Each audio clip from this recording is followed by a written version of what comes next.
Så skal vi have den her maskine, maskine nummer 9, en kombimaskine, hvor man både kan træne bryst, fly, og man kan træne bagside af skulder.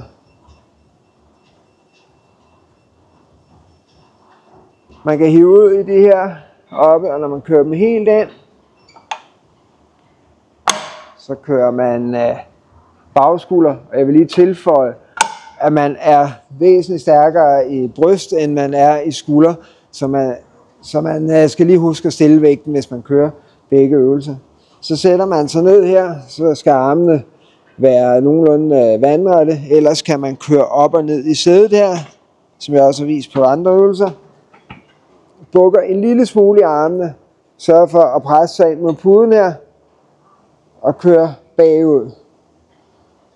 Og man skal ikke tvinge armene sådan bagud, det skal ikke være hårdt, men man må gerne, hvis man er lidt mere smidig end mig, må man gerne komme lidt længere bagud, men man skal ikke presse hårdt for at få armene længere bagud.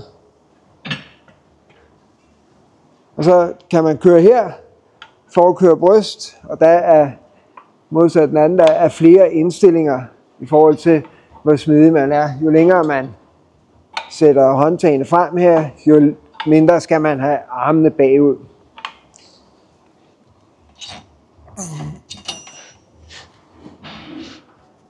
Så sætter man sig her og går tilbage i sædet og kører frem her.